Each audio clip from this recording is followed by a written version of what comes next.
டெல்லி பாரதிய ஜனதா கட்சி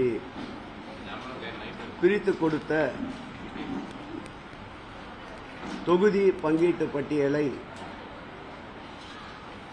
திராவிட முன்னேற்ற கழகத்தின் அழுத்தத்தின் காரணமாக அதிமுக தலைமை கழகத்திலிருந்து வாசித்துவிட்டு நேரடியாக மயிலாப்பூரிலே பாரதிய ஜனதா போட்டியிடும் தொகுதியிலே நின்று தன்னுடைய பிரச்சாரத்தை துவக்கிய எதிர்க்கட்சித் தலைவர் எடப்பாடி பழனிசாமி அவர்கள் அதிமுக தான் இந்த கூட்டணிக்கு தலைமை வகிக்கிறது என்று அறைகூவலிட்டார். ஆனால் அந்த கூட்டணியிலே போட்டியிடுகின்ற தமிழ் மாநில காங்கிரஸ் இரட்டை இலை சின்னத்திலே போட்டியிடவில்லை, பாரதிய ஜனதாவின் சின்னமான தாமரை சின்னத்தில் தான் போட்டியிடுகிறது. அப்படி இருக்கின்ற நிலையில் அதிமுக தலைமையில் இந்த கூட்டணி என்று எப்படி எடுத்துக்கொள்ள முடியும்?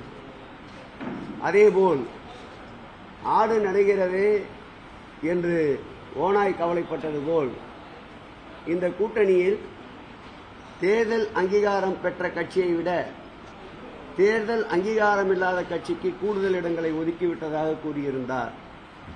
நான் அவரை வரலாற்றை திரும்ப பார்க்க சொல்லுகிறேன். 2011ஆம் ஆண்டு தேமுதிக அதிமுக கூட்டணியில் இருந்தபோது 41 இடங்கள் ஒதுக்கப்பட்டது. அன்றைக்கு அந்த கட்சிக்கு தேர்தல் அங்கீகாரம் இல்லை.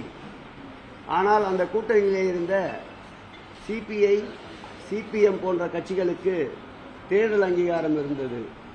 அன்றைக்கு தேர்தல் அங்கீகாரம் இருந்த கட்சியை விட தேர்தல் அங்கீகாரம் இல்லாத கட்சிக்குத்தான் கூடுதல் இடங்கள் ஒதுக்கப்பட்டது என்பதை வரலாற்றை எடப்பாடி பழனிசாமி அவர்கள் மறந்துவிட்டார்.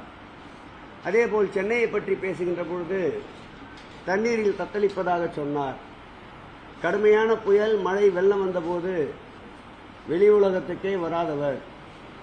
கொரோனா என்ற நோய் தொற்று தமிழகத்தை ஆட்டிவித்த போது ஆட்சி அதிகாரத்திலே இருந்த அன்றைய முதலமைச்சர் எடப்பாடி பழனிசாமி அவர்களோ அல்லது அவருடைய சகாக்களான அமைச்சர் பெருமக்களோ வீதிக்கு வரவில்லை. அன்றைக்கும் வீதியிலே இருந்து மக்களுக்காக, மக்களின் நலனுக்காக உடையும் உணவும் மருந்தும் வழங்கியவர் இன்றைய முதலமைச்சர், அன்றைய எதிர்க்கட்சித் தலைவர் மாண்புமிகு தமிழக முதல்வர் அவர்கள். அன்றைய தினம் கொரோனா நோய் தொற்று பரவுகிறது, சட்டமன்ற கூட்டத்தை வேண்டாம் என்று மாண்புமிகு முதலமைச்சர் அவர்கள் இன்றைய முதலமைச்சர் அன்றைய எதிர்க்கட்சித் தலைவர் வலியுறுத்திய போது கொரோனாவால் ஒரு உயிர் கூட தமிழகத்தில் மடியாது என்று அறைகூவலிட்டார். ஆனால் ஆயிரக்கணக்கான உயிர்கள் மடிந்த பிறகுதான் கொரோனா நோய் தொற்றை உணர்ந்தார்.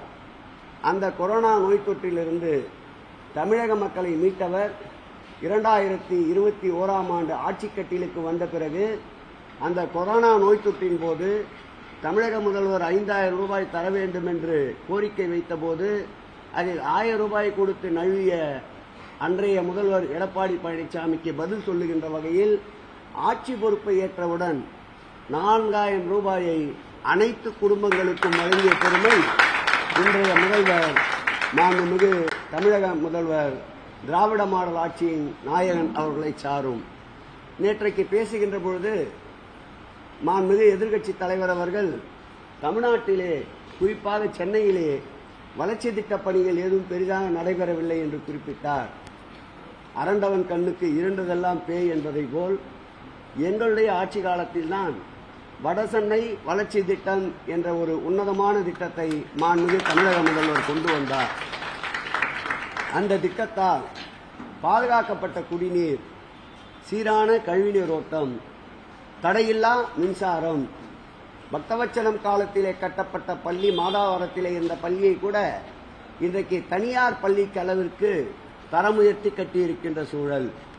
அதேபோல் அரசு மருத்துவமனைகள், அதேபோல் அரசு தடையில்லா மின்சாரத்திற்காக புதிதாக 33/11 கிலோவாட் கொண்ட துணை மின் நிலையங்கள், 130/11 கொண்ட துணை மின் நிலையங்கள் என்று எண்ணிலடங்கா திட்டங்களை சென்னைக்கு கொண்டு வந்து வட சென்னையை இன்றைக்கு வாடாத சென்னையாக மாற்றிய பெருமை மாண்புமிகு தமிழக முதல்வரை சாரும்.